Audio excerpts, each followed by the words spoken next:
Yang baik adalah bendera Filistin, bendera putih jelek. Terus gitu. Yang baik adalah polisi Amerika, polisi Indonesia jelek. Apa aja di Indonesia dijelekkan, TNI jelek, Polri jelek, semua dijelek-jelekkan. Bahkan kita tidak ada penghargaan kepada bangsa kita sendiri. Kapan bangsa ini mau bangkit? Kalau kita tidak mencintai bangsa kita sendiri, orang lain kita suruh mencintai bangsa kita, gak mungkin mereka mencintai bangsa kita kalau bukan kita sendiri yang membanggakan itu. Kita ini kayak dibilang, padahal saya kalau lihat bangsa-bangsa yang lain, kita ini juga boleh berbangga. Mereka punya piramid, kita punya Borobudur. Mereka punya kitab ulama, punya filosof gede urusan tata negara. Kita punya negara kertagama. Kita punya kitab Sutasoma. Mereka pernah perang, kita juga pernah perang. Bahkan bangsa yang merebut kemerdekaannya dengan perang di dunia satu-satunya adalah Indonesia. Ayo, mencari sejarah negara mana yang merdeka dengan perang? Kalau bukan Indonesia, maka jangan ngacak perang orang Indonesia. Hapus sembilan. Polisi ini kan masih ngalah, belum ngalih. Nanti waktunya ngamuk, ini penting. Pesantren nggak tahu kalau pesantren freelance. Dan kiai yang menjaga agar agama ini tidak menang-menangan. Karena agama itu kalau sudah berbicara pasti atas nama Tuhan. Biar nggak ngawur dan nggak menang-menangan. Makanya kiai itu kalau ngomong itu dibagi dua. Ada kiai sakti dan ada kiai kurang sakti. Kalau kayak saya ini kiai kurang sakti. Buktinya apa? Bisa diinstruksi. Kau sudah malam. Berhenti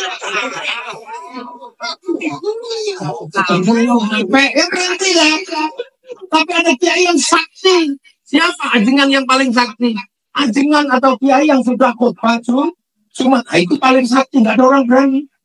Kalau sudah naik ke atas mimbar, Allah, nggak ada orang pun sih Pak Khotib itu nggak ada. Itu menangan, makanya khotib itu paling menangan di dunia. Makanya kalau khotib Allah, lepas teknya cium kipas angin, baru itu teknya. Kalau pakai tongkat, nggak mungkin tangannya gini-gini, tongkatnya jatuh. Makanya kalau sudah tongkatnya hilang tangannya, saudara Jokowi begitu. Loh, makanya ini Pak Karim, makanya kalau mau melihat situasi yang agak galak-galak, lihat dulu pertama masjidnya. Oh, nggak ada tongkatnya, itu nilainya. Ini strategi kebudayaan, sosial engineering namanya. Ilmu kepolisian pasti tahu itu namanya social engineering.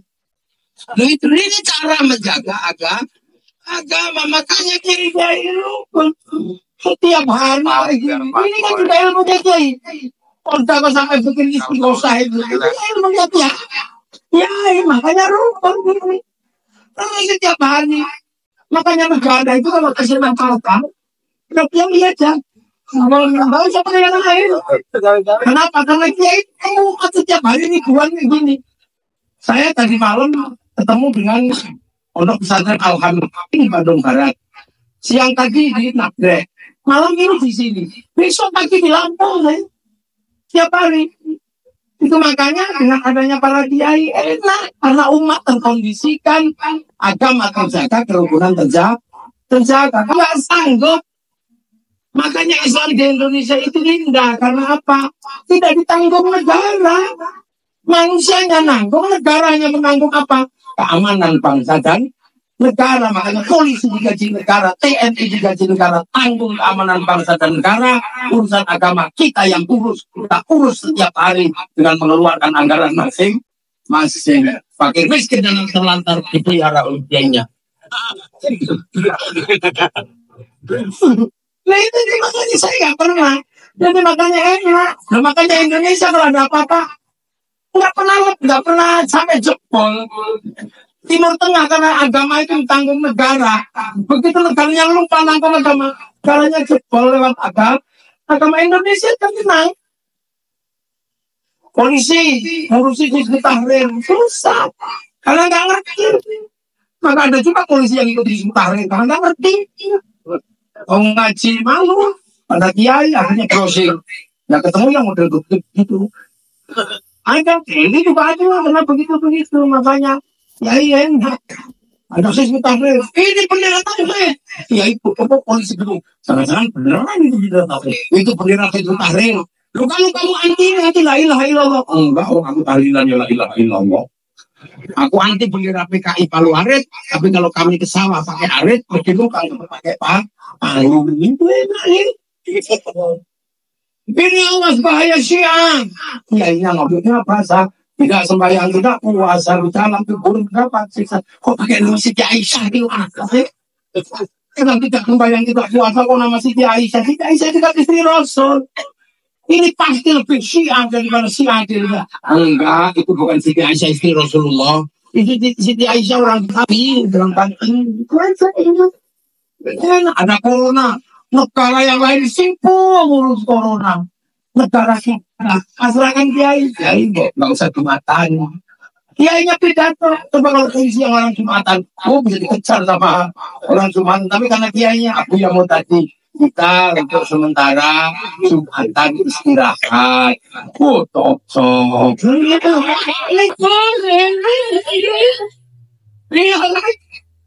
Nggak usah mudik ya, nggak usah. Tiba-tiba polisi datang ke kiai, jelaskan corona kiai. Kiai mana ngerti corona? Suruh jelaskan corona, tapi kiai nggak kurang akal. Malah ini zaman baru, zaman digital. Kalau kemarin adalah zaman all, ini zaman no. Ditandai dengan penggunaan digital, penggunaan internet. Orang sekarang dengan mulutnya bisa ngomong apa saja di internet dan tangannya bisa buka apa saja. Maka dosa manusia ada di mulut dan ada di tangan. Karena dosa mulut dan dosa tangan, maka Allah menurunkan azab corona. Mulut harus pakai masker, tangan harus pakai hand sanitizer. Betul. Padahal kiainya ngarang ya, Pak. Kita ikut-ikutan. Orang Amerika mengatakan rambut muhat adalah rambut yang terbaik. Akhirnya anak-anak kita karena nggak ada yang menceritakan bahwa kita juga orang jeruk Bangkok. Yang tersisa tinggal gula Jawa. Nah ini bangsa sudah mulai. Itu apa? Membangkitkan semangat bangsanya masing-masing. Makanya Amerika membangkitkan semangat kebangsaan dengan cara Amerika. Sebelum menjual produk, dia katakan Amerika yang terbaik. Amerika dijelaskan lewat film Hollywood, mulai dari Bill Best sampai The Last of the Mohicans. Dia kalah di Timur Tengah, dia bikin film Hotshot 1 sampai 2. Dia kalah dalam urusan terorisme, dia bikin 12 Strong. Dia nggak mau kalah. Dia kalah dengan Cina secara spiritual, dia bikin American Shaolin, American Kung Fu. Dia ditekan oleh Jepang, dia nggak mau kalah. Dia ditekan Jepang, dia bikin American Samurai, American Ninja. Bahkan samurai terlahir dari Amerika, namanya Tom Cruise dalam film The Last Samurai. Ini harus dipahami bangsa-bangsa. Coba orang Cina membangkitkan semangat kecinaannya melalui film-film dari Bung Feihung sampai Sun Gokong, dari ular putih sampai ular hijau. Orang Jepang karena dia harus menanggung kehidupan bangsanya di mana barang dalam negeri jatuhnya lebih mahal daripada di luar negeri, namanya politik dumping. Semangat Bushido disemangatkan dalam film Jepang.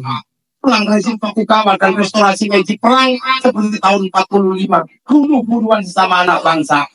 Maka orang Jepang menjelaskan itu dengan sangat sederhana, bikinkan kartun film yang sederhana, kasih judul Samurai Kick dengan tokohnya Rurouni Kenshin.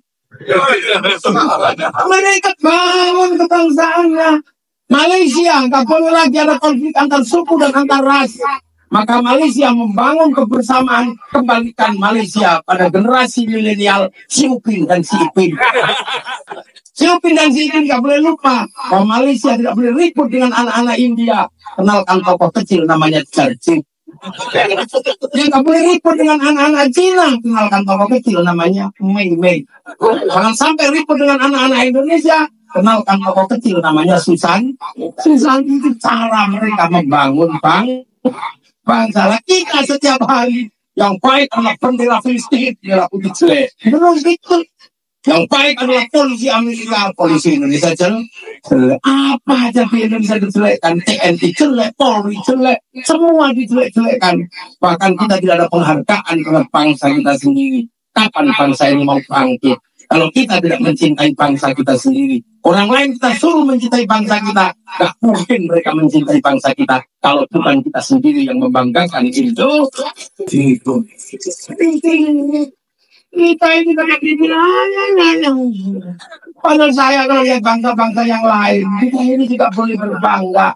Mereka punya piramid, kita punya Borobudur. Mereka punya kitab ulama, punya filosof gede urusan tata negara. Kita punya negara kertagama. Kita punya kitab Sutasoma. Mereka pernah perang, kita juga pernah perang. Bahkan bangsa yang merebut kemerdekaannya dengan perang di dunia satu-satunya adalah Indonesia. Ayo, mencari sejarah negara mana yang merdeka dengan perang? Kalau bukan Indonesia, maka jangan ngacak perang orang Indonesia. Hapus sembilan. Polisi ini kan masih ngalah, belum ngalih. Nanti waktunya ngamuk, penting. Begitu. Mongolia pernah menaklukkan seluruh dunia. Arab ditaklukkan, Cina ditaklukkan, Eropa ditaklukkan, tapi Mongolia datang ke Nusantara, habis mulai dari Selat Sunda sampai Selat Malaka, ditaklukkan sama Singasari, sama Pajajaran dan sama Sriwijaya. Sekali-sekalinya Mongolia takluk di muka bumi, ditaklukkan bangsa Nusantara. Lalu itu pasukannya jadi polisi-polisi ini. Makanya kalau polisi lari-lari, perang-perang, jangan terlalu banyak makan. Ya, ini bangsa kita. Kalau sampai mau bersenang-senang pakai main musik, lihatlah. Orang Eropa punya alat musik namanya gitar, terbuat dari kayu dan tali. Kayu mudah nyarinya, tali tinggal bikin. Sama kulit, kayu tinggal nutuk, tinggal gerasi, tinggal bolongi. Bangsa kita punya gamelan terbuat dari logam. Hanya bangsa yang menguasai ilmu pertambangan yang maju dan penguasaan metalurgi yang mapan mampu membuat alat musik dari logam. Ini sampai jarang gajah ngaji tentang bangsamu ini. Kita selalu gajah ngaji tentang bangsa Amerika, bangsa Cina, bangsa mana. Korea itu cuma modal air mata. Dan laki Korea bisa memasukkan industri Korea ke Indonesia. Kapan Indonesia bangkit? Industrinya bisa masuk ke negara lain. Harus mulai kemampuan kita untuk mencintai bangsa sendiri. Dengan begitu kita akan bisa memproduksi apa yang ada di Indonesia. Dan konsumsi terbesar adalah konsumsi dalam negeri. Konsumsi dalam negeri berbanding lurus pada cinta pada bangsa dan negara. Mereka gini, makanya kiai ini terlalu ayo cinta bangsa. Tapi kalau pengganggu bangsa nggak bisa, karena keputusannya udah diserahkan sama TNI, Polri, urusan wahal baladil amin. Tangan kalian semua. Urusan aman wa amin ya kita yang urus dengan berbagai dinamikanya. Tapi keamanan bangsa dan negara menjadi mutlak karena apa? Dia menjamin manusia dan menjamin agama. Manusia yang baik akan rusak, agama akan rusak kalau tidak ada keamanan bangsa dan negara. Maka jangan main-main ketika menjadi polisi. Bahwa kalianlah yang menjamin kemanusiaan akan lebih baik dan agama tetap baik. Dan itu kebutuhan jihadnya polisi dan TNI. Sampai TNI Polri tercerai,